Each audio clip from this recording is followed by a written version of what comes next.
Fidel Alejandro Castro Ruz, tercer hijo del matrimonio de Ángel Castro, terrateniente y colono cañero proveniente de Galicia, y de Lina Ruz, campesina natural de Pinar del Río, nació en Virán el 13 de agosto de 1926.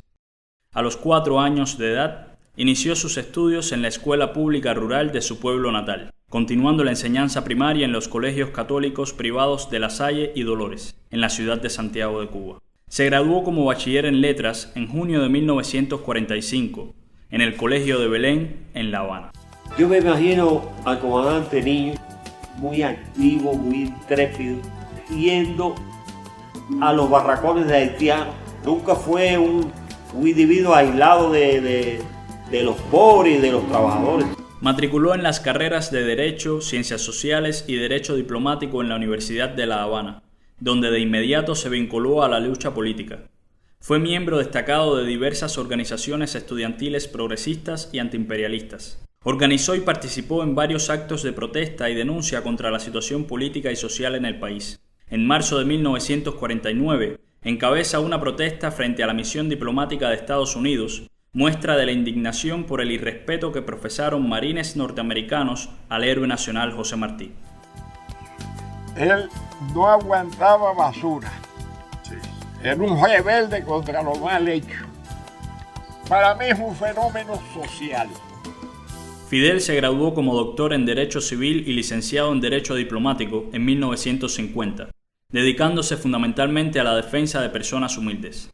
Tras el golpe de Estado de Fulgencio Batista, el 10 de marzo de 1952, fue de los primeros en denunciar el carácter reaccionario e ilegítimo del régimen de facto y llamar a su derrocamiento. El 26 de julio de 1953, con 160 jóvenes, comandó el asalto a los cuarteles Moncada y Carlos Manuel de Céspedes, en una acción concebida como detonante de la lucha armada contra el régimen de Batista. Fue hecho prisionero y en un escenario de vigilancia extrema, sin acceso de público, asumió su autodefensa ante el tribunal que lo juzgó, pronunciando el alegato conocido como La historia me absolverá, en el que no solo denunciaba los males que aquejaban al país, sino también esbozaba el programa de la futura revolución en Cuba. Como resultado de la fuerte presión popular, Fidel y sus compañeros fueron liberados en mayo de 1955. Convencido de la imposibilidad de lograr los objetivos por la vía legal, partió hacia México para organizar, desde el exilio, la insurrección armada.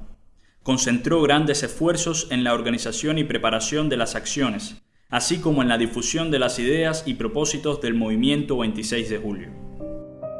Vámonos, ardiente profeta de la aurora, por recónditos senderos inalámbricos, a liberar el verde caimán que tanto amas.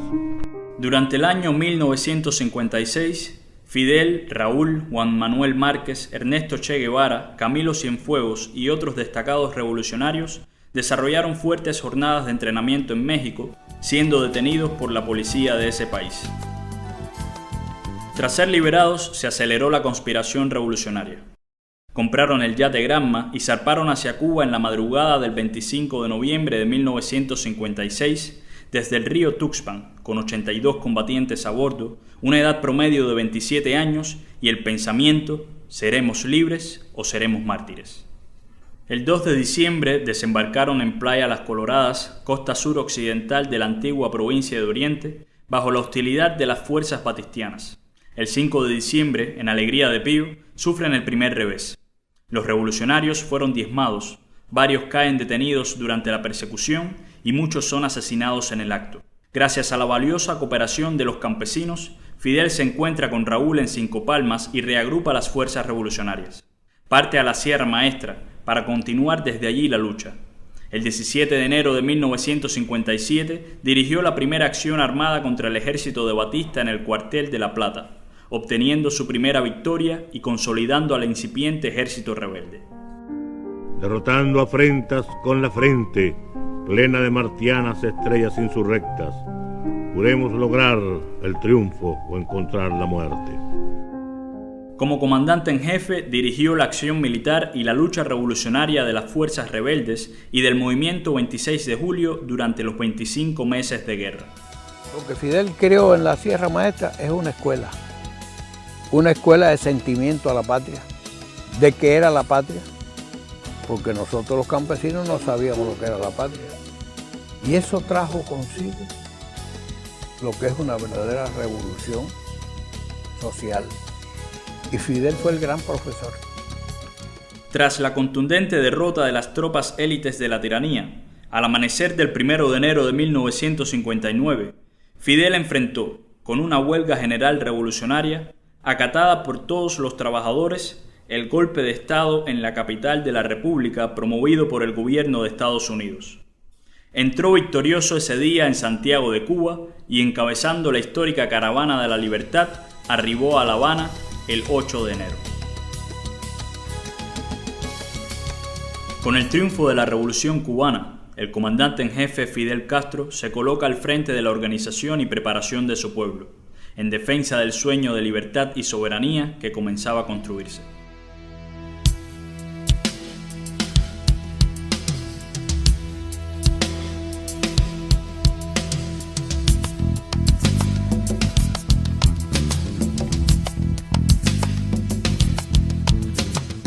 Fidel es designado como primer secretario y miembro del Buró Político en 1965, cargo en el que fue ratificado por los 5 congresos del partido efectuados hasta el 2011. Fue electo diputado a la Asamblea Nacional del Poder Popular en 1976, en representación del municipio Santiago de Cuba. Desde entonces y hasta el 2008, ocupó los cargos de presidente de los Consejos de Estado y de Ministros. Presidió misiones oficiales cubanas en más de 50 países y recibió más de un centenar de altas condecoraciones extranjeras y nacionales, así como numerosas distinciones académicas honorarias de centros de enseñanza superior en Cuba, América Latina y Europa. Soñando siempre con que nos queda algo por hacer y lamentando, si por algo puede lamentar que la vida no sea más larga, es precisamente por eso.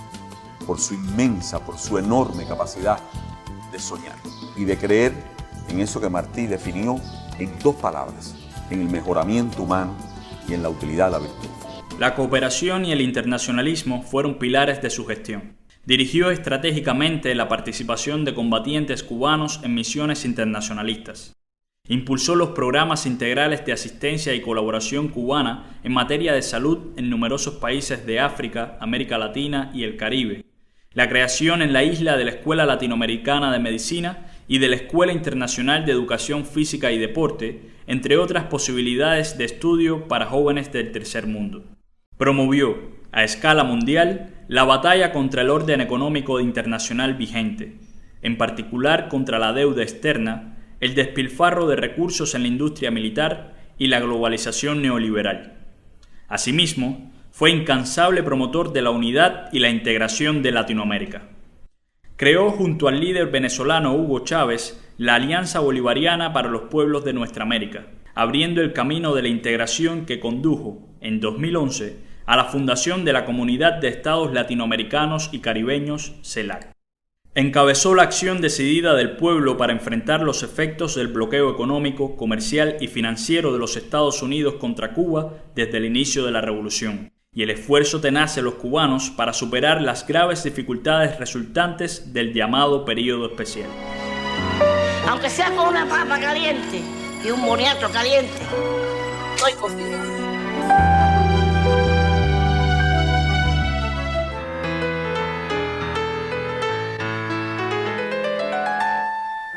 Yo hace 12 años dije, 12 años, que no son 2 días, dije estas palabras: con una papa y un boniato caliente, yo estoy con Fidel. Y hoy lo repito, con una papa caliente, yo estoy con Fidel hasta los días de mi vida. Hasta los días de mi vida. Fidel dedicó su vida a impulsar y a dirigir la lucha del pueblo cubano por la consolidación del proceso revolucionario, su avance hacia el socialismo, la unidad de las fuerzas revolucionarias, las transformaciones económicas y sociales, el desarrollo de la educación, la salud, el deporte, la cultura y la ciencia, la defensa, el enfrentamiento de las agresiones externas, la condición de una activa política exterior de principios, las acciones de solidaridad con los pueblos que luchan por la independencia y el progreso y la profundización de la conciencia revolucionaria, internacionalista y comunista de los cubanos. Fidel es el tesoro de nuestra patria, es el punto coagulante del proceso revolucionario. Su mayor mérito, existir. Virtud suprema, no ceder jamás en algo que pueda tener valor de principio. Luchar contra el imposible, desafiar el imposible. Para Fidel no hay tarea imposible. Es difícil que alguien se acerque a Fidel y que no sea imantado, subyugado por su personalidad. El sentimiento de pensar en los demás, la búsqueda de la justicia y su humanismo lo coronan como un hombre imprescindible cuando se hable de los grandes hombres de la historia. La historia te ha absuelto y de allí, Fidel, no te sacará nadie. Y si nosotros estamos hoy aquí y la revolución cubana está aquí, es sencillamente porque Fidel entró primero en el Moncada, porque bajó primero del Granma, porque estuvo primero en la sierra, porque fue a Playa Girón en un tanque, porque cuando había una inundación por allá y hubo hasta pelea, porque no lo dejaban entrar. Por eso nuestro pueblo tiene esa confianza tan inmensa en su comandante en jefe, porque tiene, como nadie en Cuba, la cualidad de tener todas las autoridades morales posibles para pedir cualquier sacrificio en nombre de la revolución.